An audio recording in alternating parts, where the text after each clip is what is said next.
bonsoir à tous, je le répète pour ceux qui viennent d'arriver. On a avec nous ce soir un invité qui s'appelle Argadol. Donc bienvenue Argadol. Bonjour. Comment ça va? Bonjour à tous. Bah, ça va super, impeccable, pleine forme. Le concept du webinaire Family, c'est vraiment un échange entre artistes concernant des sujets qui nous parlent, c'est-à-dire qui parlent aux artistes. Ce n'est pas un cours ni une formation avec un PowerPoint et des grand 1, grand 2, grand 3. C'est vraiment un échange, en duo, Gilles et moi-même, et aujourd'hui Argadol, notre invité. Donc voilà, donc le Family 6, on est heureux d'inviter un nouvel artiste.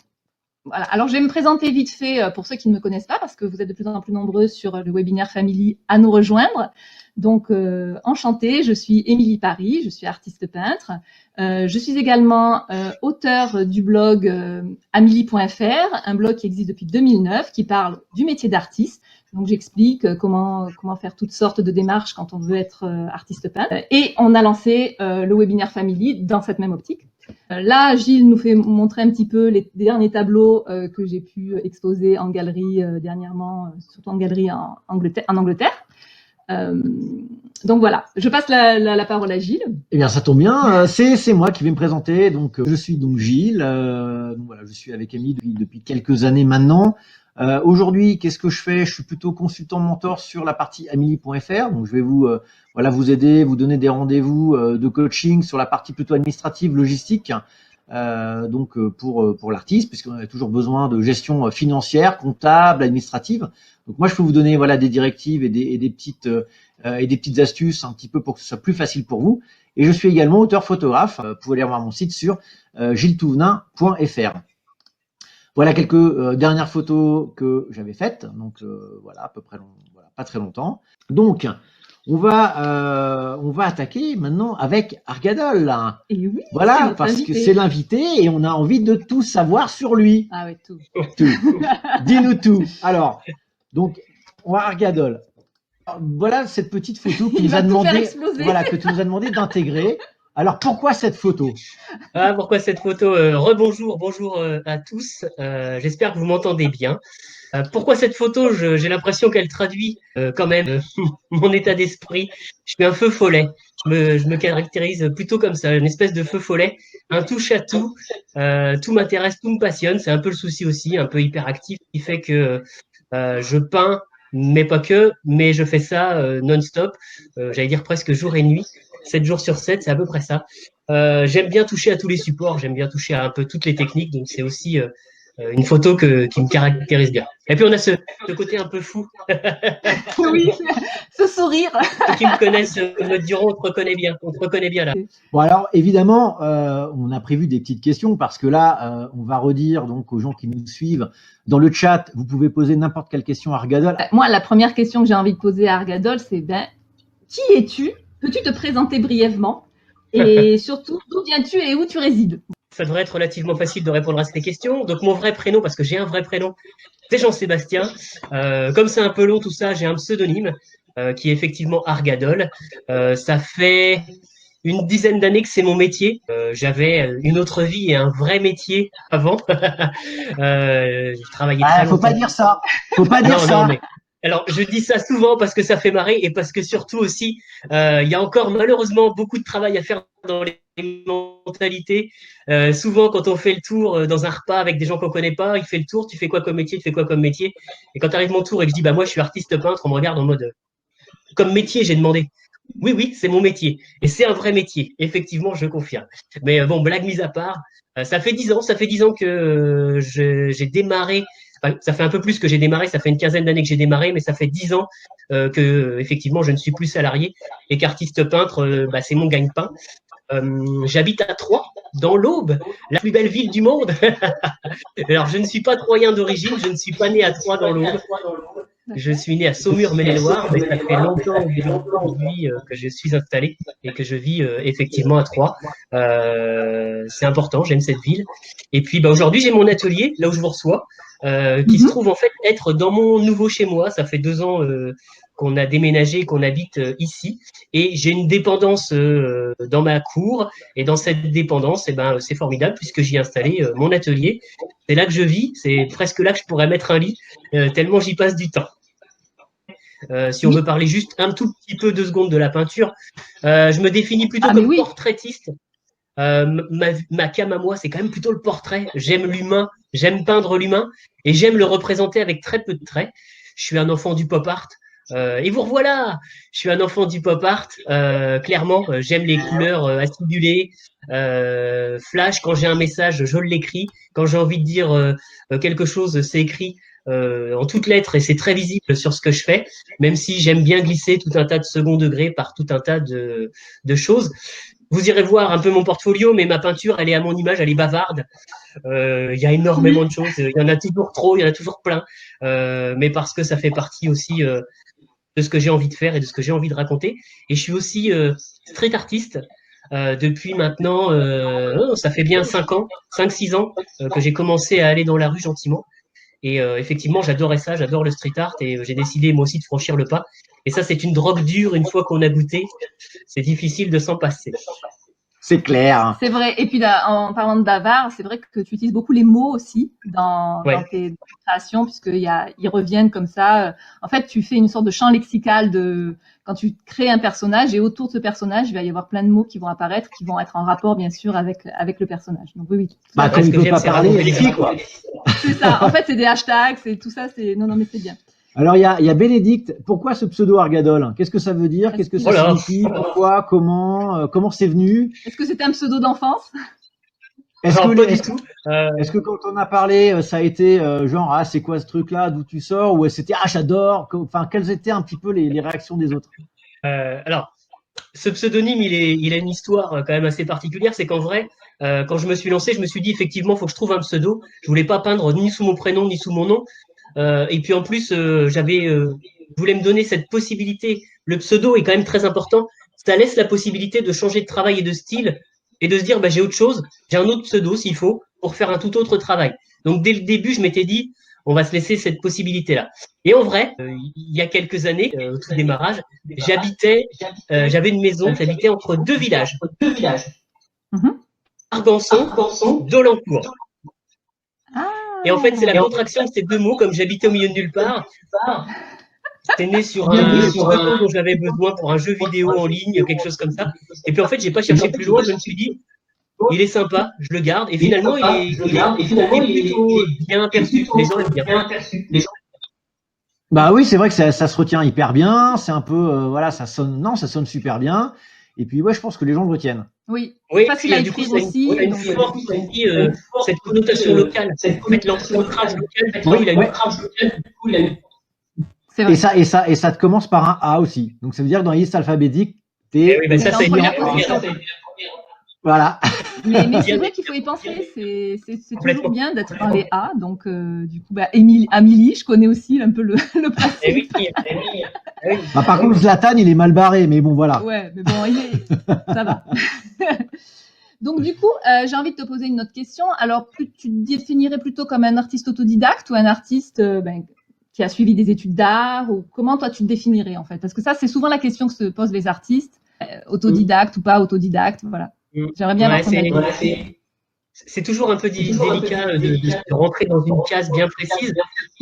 Je suis un ancien graphiste. Donc oui, j'ai une base de formation sur l'utilisation de la couleur, sur la composition, sur ces choses-là. Par contre, la technique, absolument pas. Zéro. Donc en fait, la technique, je la découvre au fur et à mesure. Et comme j'aime tas de choses, comme j'aime m'amuser avec de techniques différentes, c'est peut-être aussi ça qui a conduit à fabriquer mon style à moi. C'est l'utilisation détournée de tas de choses, sans chercher forcément à me caler sur un produit, sur une méthodologie bien précise. Moi, j'essaye, je teste. Est-ce que tu as à proximité des œuvres à nous montrer? On aimerait bien voir. Oui, sans problème. Je vais vous montrer ce que je fais un peu en ce moment, du coup, même si ce que je fais en ce moment n'est pas très forcément représentatif de ce que je fais depuis 15 ans. forcément. Pourquoi? Parce que le confinement a permis aussi d'en profiter pour tester des nouvelles choses avec de nouvelles envies qui traînaient depuis des mois. Notamment une technique que j'aime beaucoup observer, mais dans laquelle je suis très mauvais, qui me sert juste en vacances, qui est l'aquarelle. J'adore l'aquarelle, mais je suis vraiment pas bon. Et il a fallu ressortir un peu tout ça. Et puis j'en ai profité durant ce confinement pour travailler. Alors j'ai travaillé, on parlait d'autodidacte, j'ai pris des cours en ligne d'aquarelle très spécifiques aussi durant ce confinement. Et mes premières réalisations d'aquarelle en portrait, du coup je peux vous montrer des choses, je ne sais pas si on voit bien, je ne sais pas si ça rend justice, la caméra peut-être pas tellement, ça m'a l'air d'être sacrément surexposé. Toc, Mais c'est pas grave, peut-être d'un peu plus loin, mais oui. ouais, très bien là. Ah voilà, toc, voilà. Donc toujours du portrait, un peu moins de texte, mais voilà le genre de choses que aujourd'hui je fais. Alors je peins ce que j'aime, hein. J'ai toujours fait comme ça, je peins ce que j'ai envie de voir chez moi et puis c'est tout. Donc c'est très simple, ça. Tant mieux, il y a des gens à qui ça plaît, donc c'est cool. Mais c'est vraiment un hasard, Benjamin Biolay, voilà, qui se trouve ici. J'ai une petite personnage qui n'est pas Frida, mais qui est à la manière de Frida. Ce sont de simples exercices vraiment à l'aquarelle. Hop là, un style très différent pour la peine, voilà, beaucoup plus dilué. C'est plus de l'expérimentation, on va dire ça comme ça, en ce moment. Alors j'ai aussi du monochrome, des choses un peu plus, voilà, la culture pop, hein, toujours et encore, qui est là. Voilà, qu'est-ce que je peux vous montrer? Je peux vous montrer en plus grand format une toile. Bougez pas.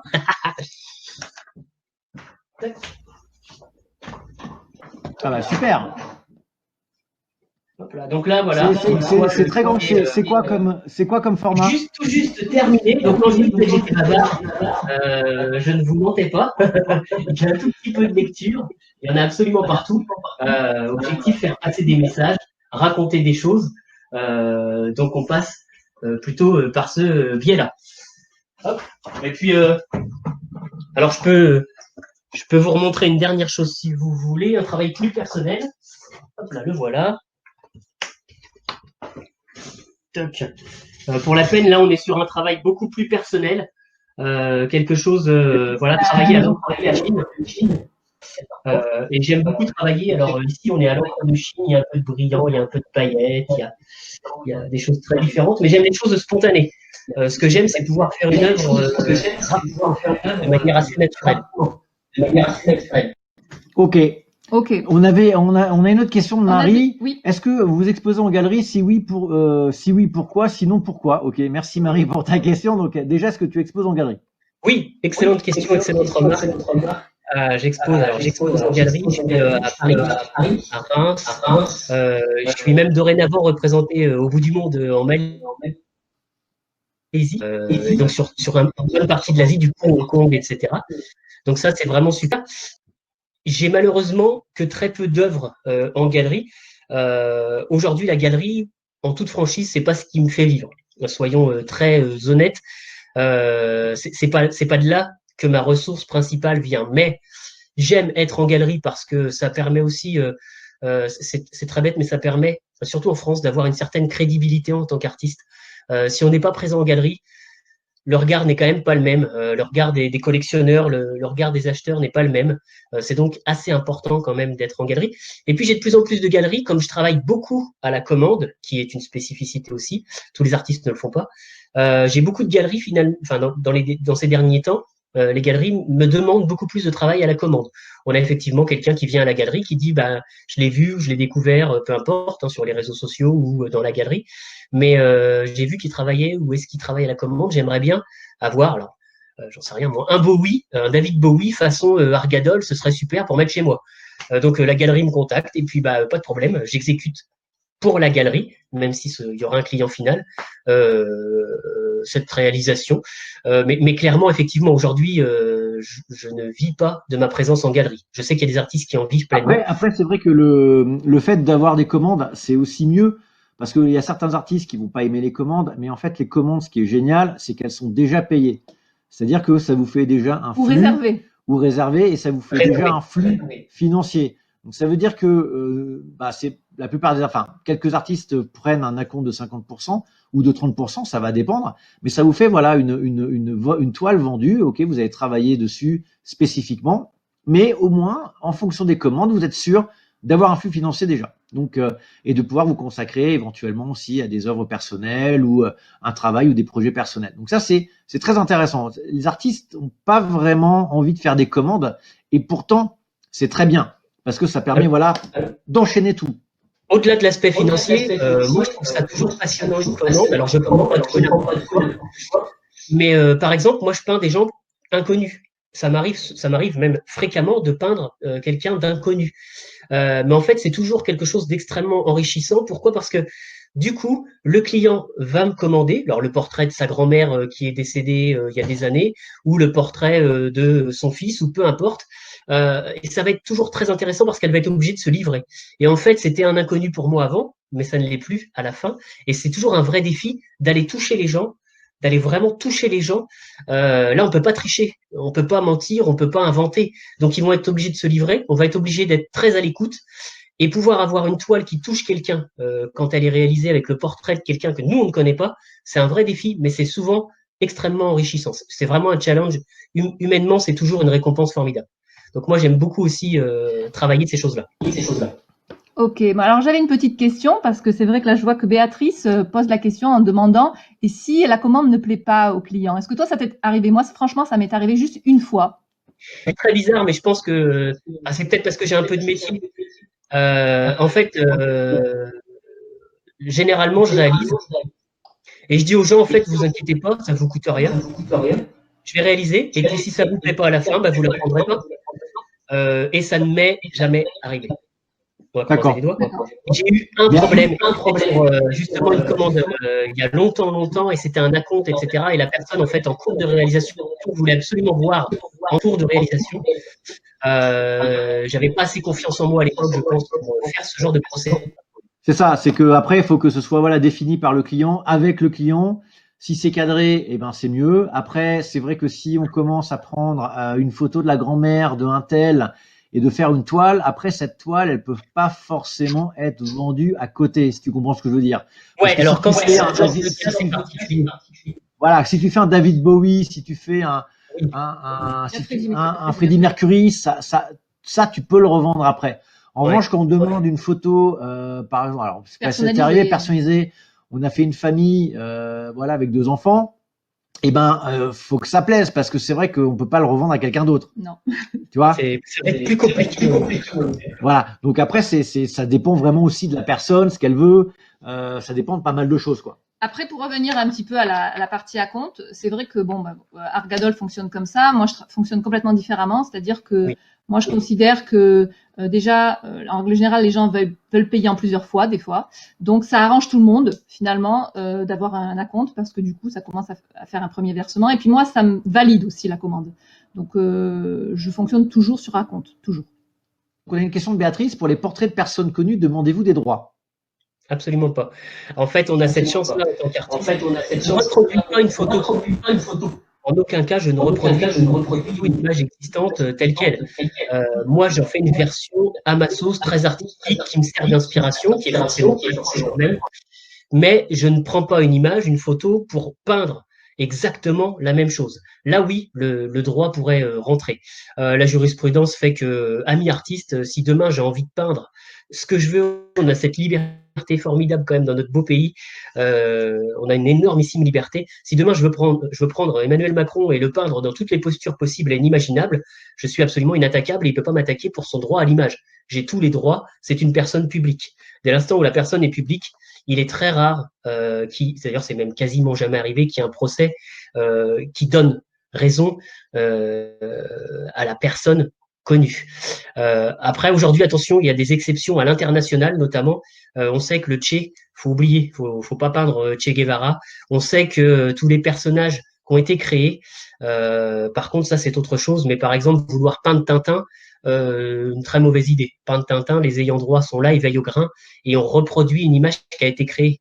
On n'est pas en train de peindre une personnalité.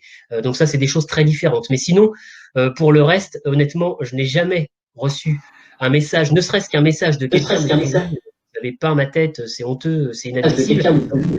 C'est plutôt le contraire, la plupart du temps, les messages de gens connus, c'est plutôt bienveillant. J'adore.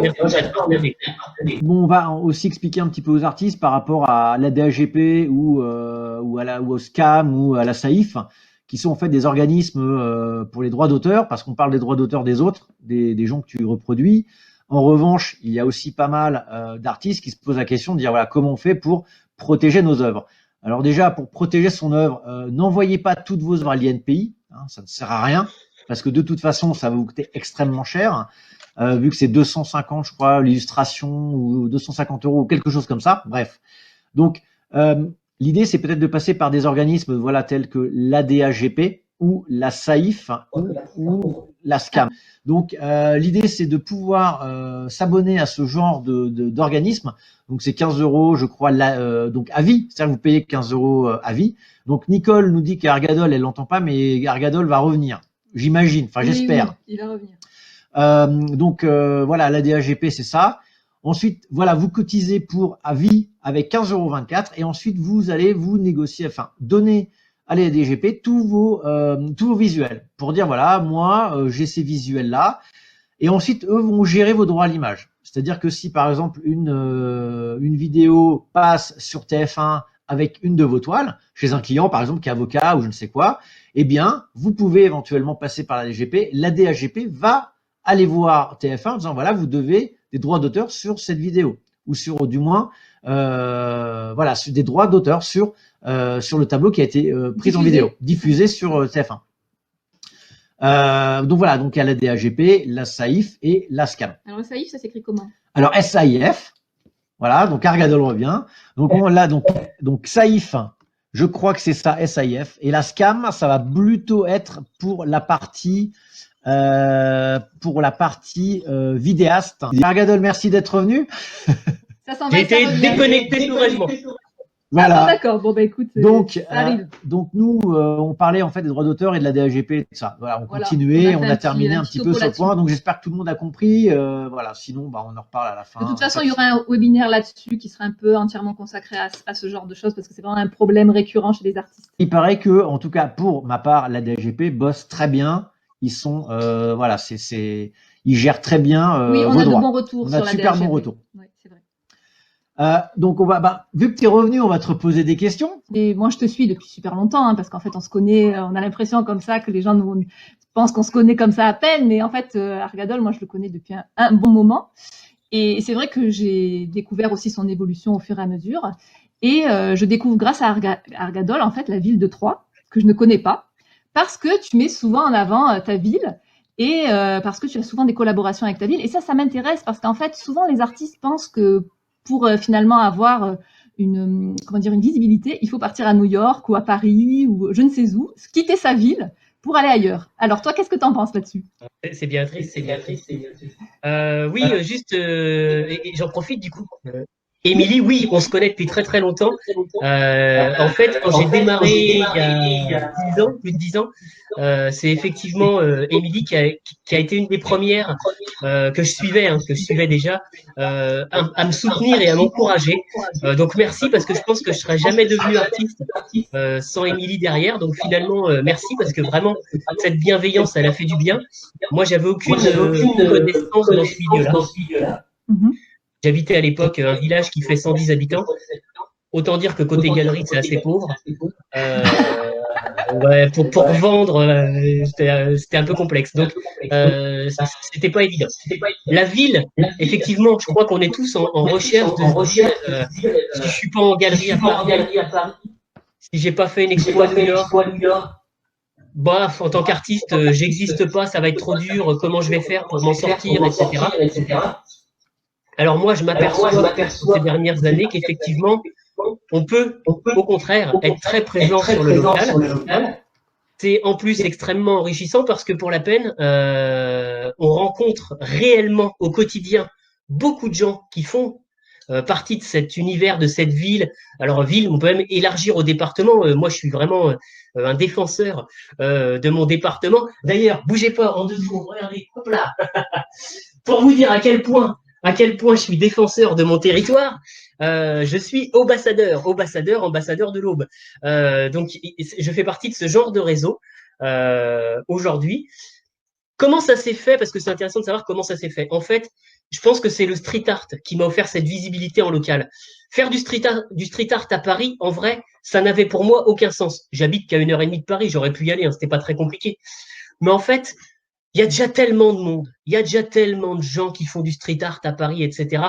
Est-ce que j'aurais été vu? J'en sais rien. Et puis moi, j'avais des choses à raconter aux gens d'ici.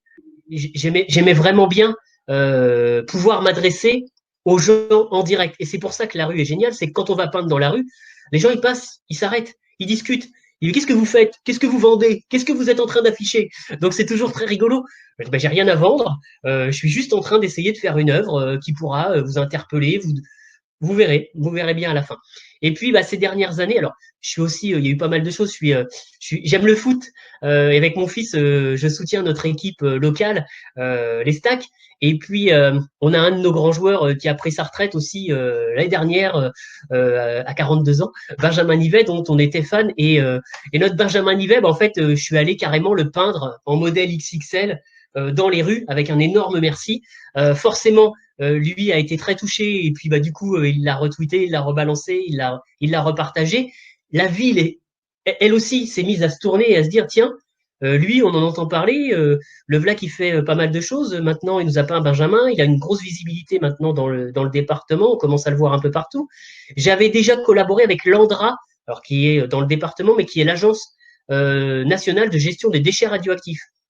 J'étais allé peindre une énorme fresque de 25 mètres par 8 mètres donc en nacelle, etc., il y a 2 ans, pour justement sensibiliser à la radioactivité directement sur un énorme bâtiment de stockage. Donc en fait, je peignais sur le béton et derrière le béton, il y avait des déchets radioactifs qui sont stockés là pour des centaines d'années.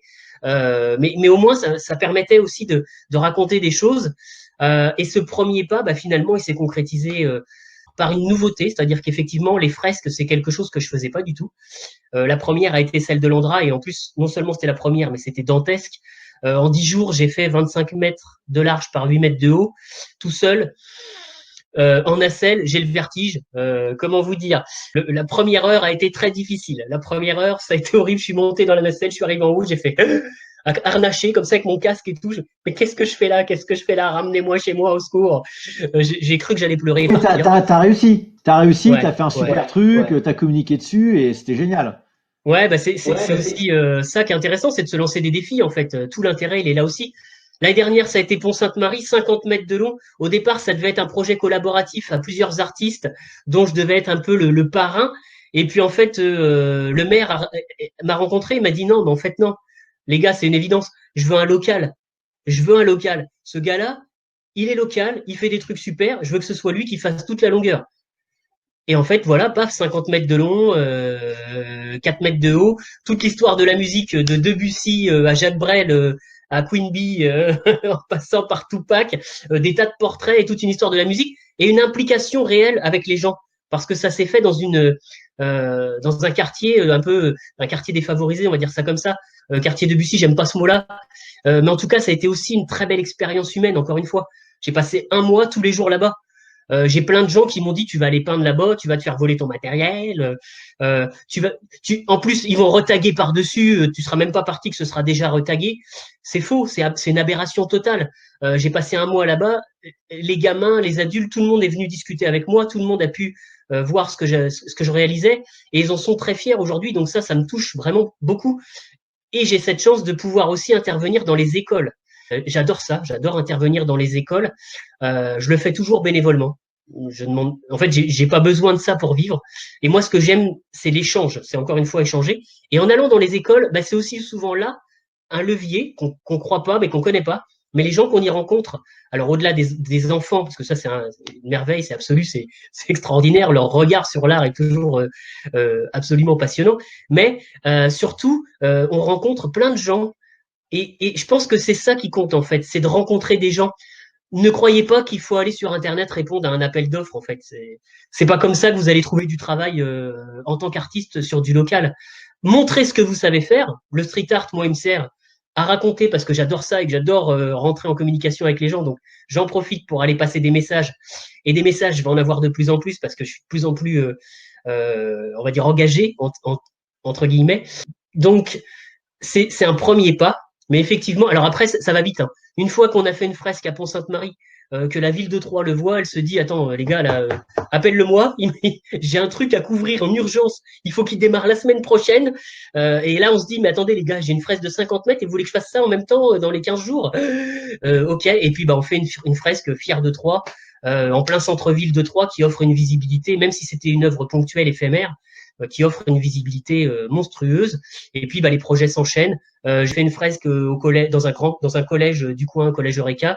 Ça s'est tellement bien passé que c'est déjà reparti pour cette année.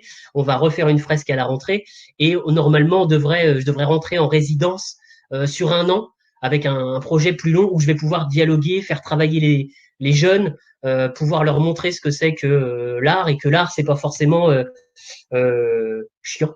J'ai dit un gros mot, ou ringard, que ça peut être aussi très ancré dans la réalité.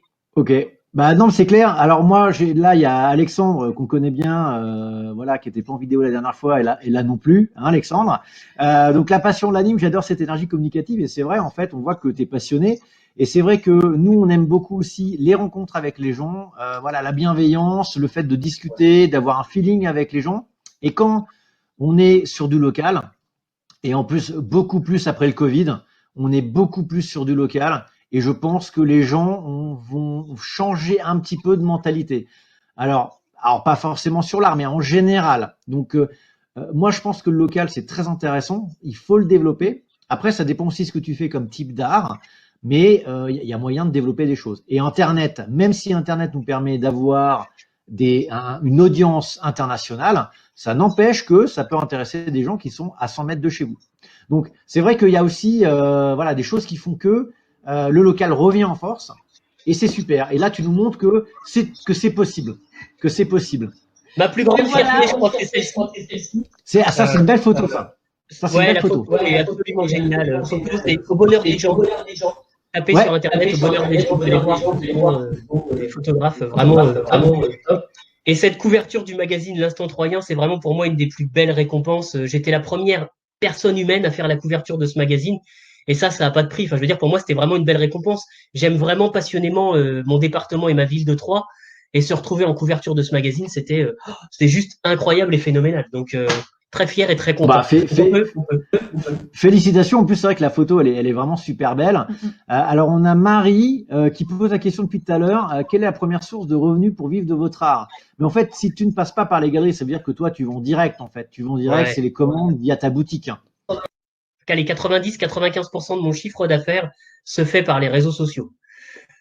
Facebook, Instagram. Aujourd'hui, une fois que j'ai fait ça, je peux vivre pleinement. Je pourrais même ne même plus sortir de mon atelier tellement les demandes affluent. Je suis même très embêté parce que depuis justement ce fameux Covid, ça a fait que exploser. Et aujourd'hui, j'arrive même plus à répondre dans les temps aux gens, à toutes mes demandes, à tout ce qui tombe. Donc c'est formidable, c'est un outil incroyable. C'est pas nouveau. Ça fait 15 ans que j'utilise les réseaux sociaux. Facebook, je m'y suis implanté il y a longtemps. J'ai pas une énormissime communauté.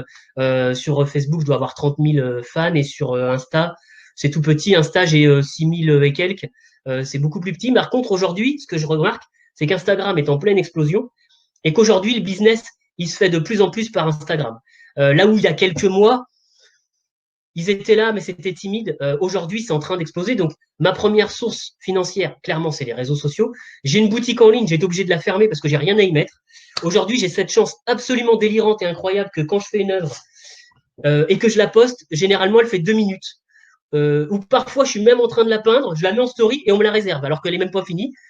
C'est génial, hein, c'est vraiment, franchement, enfin, on ne peut rien demander de mieux, c'est extraordinaire. C'est une très belle récompense, mais c'est aussi très déstabilisant. Au final, aujourd'hui, j'ai vraiment, je suis pas à la recherche du tout de multiplication de contrats, de commandes.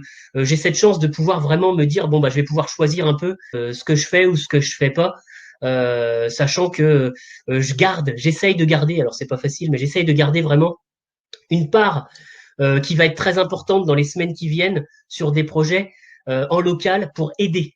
dans le sens où je vais aller participer. Alors, je vais aller participer à des portes ouvertes pour une maison de champagne. Je serai là 2 jours, ce sera bénévole, totalement bénévole. Le but, j'ai rien à y vendre en plus, donc le but, c'est d'aider. C'est aussi de mettre en lumière et d'essayer de rendre ce qu'on me donne aujourd'hui. Donc, j'essaye de rendre comme je peux. Je garde du temps pour. Alors, les écoles, malheureusement, avec tout ça, on n'en parle plus, c'est terminé. On peut plus aller dans une école pour rencontrer les élèves, c'est impossible en ce moment. On espère que tout va rentrer dans l'ordre et qu'on pourra à nouveau faire ce genre de choses. Mais oui, je garde beaucoup de temps. Là, ça va être un gros projet. J'ai un gros projet à venir. Je peux pas en parler. J'étais en rendez-vous cet après-midi. Pareil, on m'a dit, alors le cachet, j'ai fait le cachet. Il y en a pas. En fait, j'en veux pas. Je veux pas d'argent. En fait, ce travail, je le prends pas pour vivre. Je le prends parce que on a besoin de s'entraider, qu'on s'apprécie énormément. C'est d'humain à humain. Et vous avez besoin aussi d'un coup de main en ce moment, eh ben, le coup de main, je vais venir vous le donner, il n'y a aucun problème. Le temps, on va le trouver, c'est qu'un détail, on se débrouillera, on dormira encore 1 heure de moins, et puis on aura des grosses cernes, et puis c'est pas grave. Bon, bah écoute, c'est super. On a peut-être une dernière question à te poser avant de rendre l'antenne, entre guillemets, d'ici 10 minutes, un quart d'heure. Ouais. Alors, Émilie, est-ce que tu as une question? Je prends une question du chat ou je prends une question, question parce du que chat. là, je vois Anne-Sophie. Alors oui. Qui dit en fait combien de temps tu as mis pour vivre de ton art. Ouais, pour que tu puisses rouler nickel, quoi. Ça vient pas du jour au lendemain, bien évidemment. Faut vous écouter, hein, il n'y a pas de magie. C'est une création d'entreprise. Et comme toutes les entreprises, ça va demander du temps et de l'énergie, de la passion, de l'obstination, même parfois. Honnêtement, au démarrage, en fait, c'est très simple. À un moment donné, je me suis dit, je veux faire autre chose de ma vie. Qu'est-ce que je vais faire?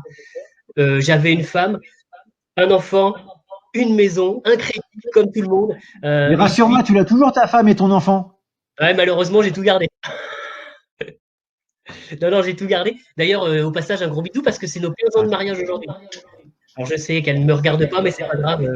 Au démarrage, en vrai, ça a été une vraie question de se dire avec combien il faut que je gagne pour survivre. Clairement, la première année, j'étais en mode survie. La deuxième année, j'ai pioché dans ce qui me restait de réserve. Et la troisième année a été catastrophique, on va pas se mentir. Je suis resté 7 mois sans rentrer 1 euro, sans vendre la moindre œuvre. Donc, il a fallu se dire, est-ce que je continue? Est-ce que j'arrête? Qu'est-ce que je fais? Quand on est passionné, c'est toujours compliqué, mais en même temps, on doit aussi rester raisonnable et raisonné.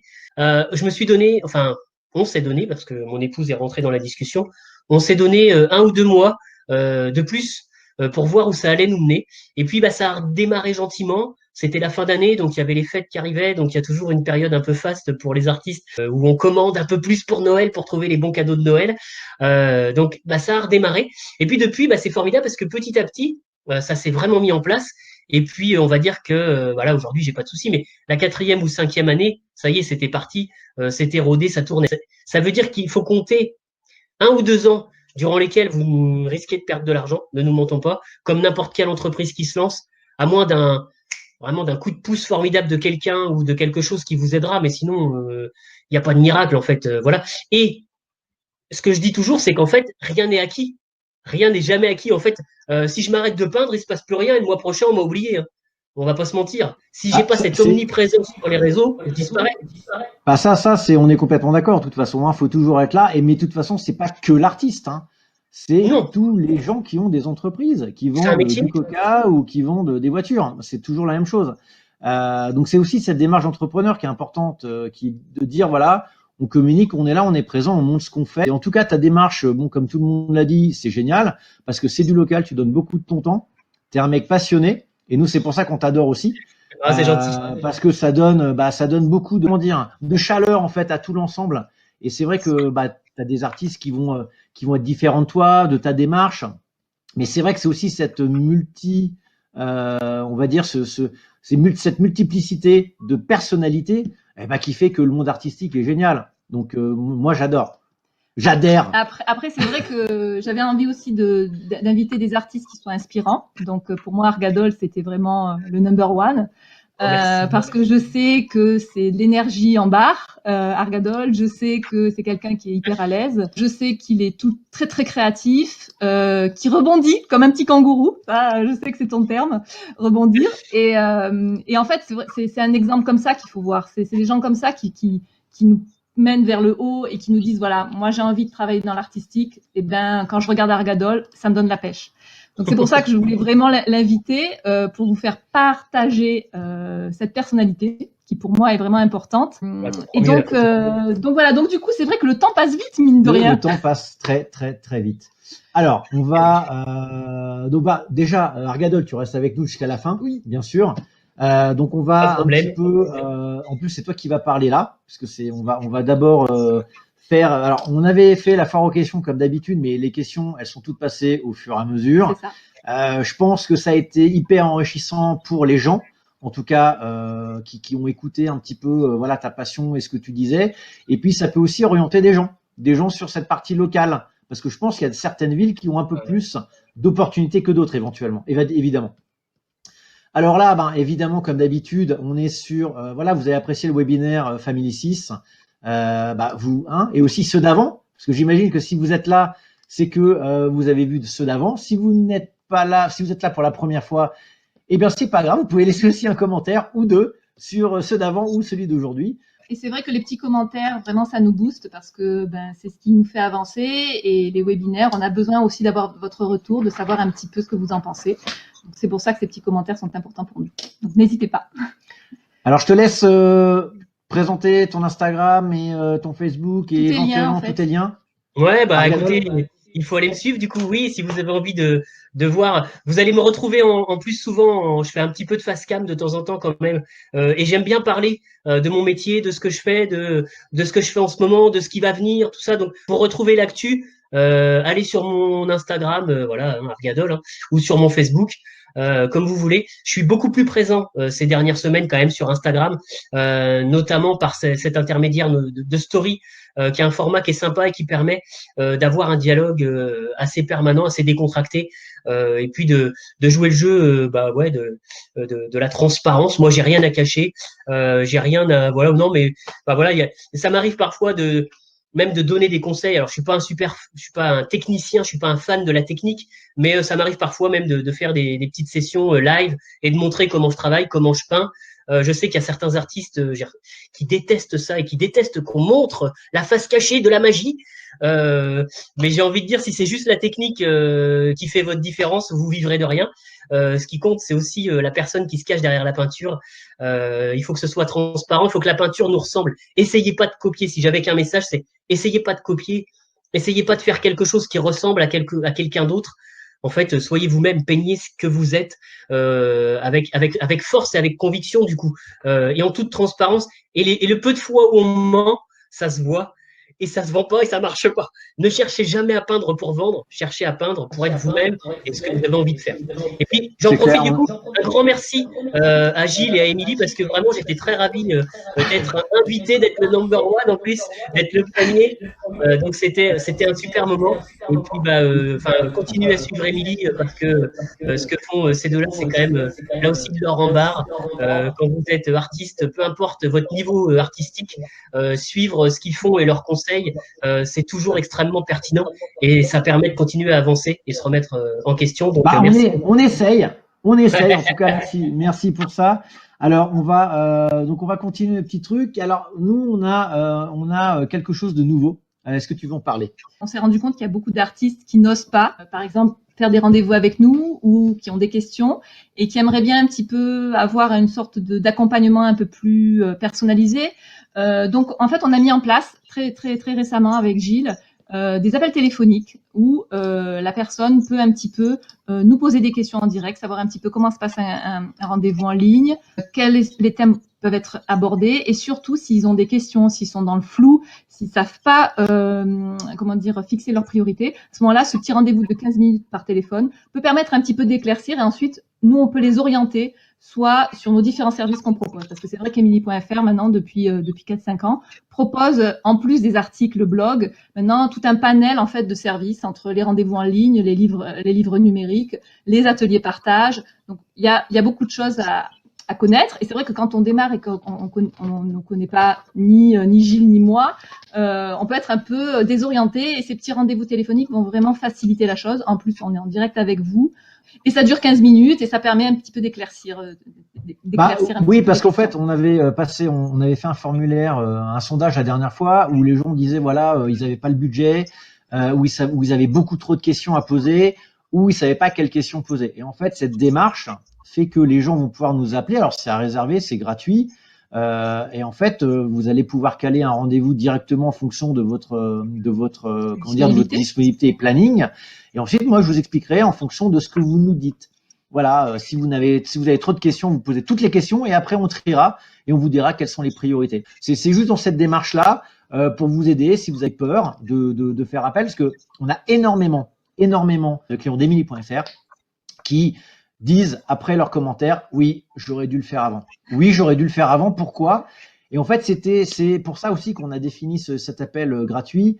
Ça vous permet de dire, voilà, bon, je vais tenter, on va voir un peu ce qu'il me dit, on va voir si on s'entend bien, on va voir si c'est pertinent ce que Gilles nous raconte. Et puis, après, vous choisirez. Ça, il n'y a vraiment aucun problème. On est vraiment bienveillant là-dessus. Mais au moins, ça vous permet de vous diriger et de vous orienter. On a une petite nouvelle parution qu'on a qu'on a terminé hier. On va parler de la signature. Oui, alors en fait, j'ai fait un petit livre d'une 30aine de pages concernant la signature et l'artiste, parce qu'il y a beaucoup de gens qui se posent des questions sur l'utilisation de la signature, comment signer, pourquoi signer, le but de la signature. Donc, j'explique un petit peu dans ce livre, et en plus, en même temps, je donne aussi mon expérience, puisque du coup, voilà, c'est illustré d'exemples personnels. Donc voilà, donc ce petit livret regroupe vraiment toutes les questions qu'on se pose concernant la signature. À quel endroit signer? Est-ce qu'il faut signer avant le vernis, après le vernis? Je réponds à toutes les questions. Et je pense que voilà, ça va éclairer pas mal de zones d'ombre sur la signature. Alors ensuite, donc on a toujours le kiosque de l'entrepreneur, donc avec les différents livres que vous connaissez pour la plupart, donc auxquels on a rajouté la signature et l'artiste. Donc l'atelier partage, je ne sais pas si tu es au courant, Argadol, on a créé cet atelier partage justement pour faire une sorte d'échange d'expérience avec 8 personnes. Donc Émilie ou moi sommes là avec 8 personnes pour échanger sur une thématique et donner des informations. Alors Émilie a fait Instagram la dernière fois et moi j'ai fait tout ce qui était administratif. Donc on est parti sur la MDA, l'URSSAF, l'inscription et on est également atterri sur le transport. Donc Evaline et Alexandre peuvent en témoigner. Donc c'était génial. C'était vraiment super. On a bien échangé. Les gens sont vraiment hyper bienveillants et veulent des réponses. Et puis on peut échanger, on peut vraiment avoir des informations. Quelquefois, il faut vraiment gratter pour avoir l'information. Et là, en fait, on s'échange directement et c'est vraiment top. Et moi, j'ai beaucoup aimé. C'était vraiment un partage d'expertise, d'expérience. Donc, on adorait donc ces 2 événements qu'on avait fait. Alors, un rendez-vous, c'est semi-personnalisé d'une petite heure.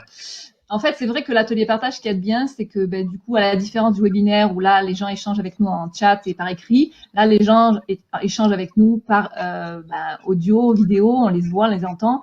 Donc ça, c'est super intéressant. En plus, il y a une dynamique de groupe qui se crée. Et ça, c'est super, quoi. C'est hyper motivant. Les gens après repartent reboostés. Donc c'est pour ça qu'on a créé cet atelier.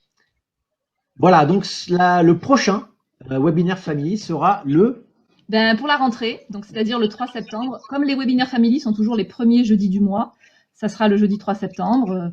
Donc là, on n'a pas encore le thème, mais on a 2 mois pour le faire. Donc du coup, tout le monde sera au courant. Et puis ceux qui sont déjà inscrits au webinaire d'avant recevront aussi directement l'annonce de l'événement. Donc voilà, avec la thématique qui aura été choisie pour l'occasion. On est super content de ce webinaire qui était pourtant au début très très rock'n'roll dans le sens où on savait pas si la connexion allait durer. Il y a eu des petits couacs, mais finalement on a réussi à tout faire. Donc encore un grand merci, plein de bisous à Argadol parce que franchement c'est vraiment une personne. Je pense que dans le chat là, quand on regarde un petit peu, on voit que les gens ils ont été tous amoureux de toi. Là, franchement, là, je pense que... Alors, je vais lâcher mon 06, alors. C'est bien parce que moi, c'est ce que je voulais. Je voulais vraiment que les gens rencontrent d'autres artistes avec d'autres personnalités. Et comme tu l'as dit tout à l'heure, et je préfère le relever encore une fois, la personnalité de l'artiste est super importante. Et c'est vrai que moi, je suis des artistes parce que j'aime leur façon de penser, j'aime leur façon de communiquer. Et on avait parlé justement dans le dernier webinaire ou l'avant-dernier du marketing de soi. Donc voilà, être un petit peu aussi, être en adéquation avec ce que tu fais, ce que tu proposes. Voilà, c'est peindre ce que tu es. Et je trouve que c'est vraiment génial. Tu vois, moi je fais des photos hyper carrées, tu vois. Je sais pas si je suis vraiment carré ou pas, mais bon voilà, donc hyper carré, minimaliste. Pourtant, c'est le bordel sur mon bureau, mais bon, c'est pas très grave. Mais bon, voilà. En tout cas, on souhaite à tout le monde d'excellentes vacances. Bonnes vacances à tous. Bonnes vacances à Argadol. C'était vraiment génial. Bonnes vacances, Gilles. Bah, oui, non, mais moi, je pars pas en vacances. Voilà. Moi, je bosse. Moi non plus, j'ai trop de travail. Et en tout cas, donc merci à tous ceux qui nous ont suivis aujourd'hui, qui nous suivent depuis le début. Alors c'est vrai qu'on a pas mal de nouvelles personnes qui nous suivent, donc ça c'est top. Ça permet un petit peu de nous faire connaître aussi. Donc n'hésitez pas à parler de nous. On va mettre cette vidéo normalement sur YouTube. Si on va essayer de la recadrer un petit peu. Et donc voilà, on va essayer de faire un petit peu de promotion. C'est vrai que sur YouTube, on n'est pas connu. Donc si vous pouvez faire la petite promo, parler du webinaire, parler un petit peu de tout ce qu'on fait. On essaye un petit peu d'agrémenter la vie artistique avec tout ce qu'on sait et notre expérience. Profitez bien, très bonnes vacances et à très bientôt et merci encore. Ciao, ciao. Merci à tous.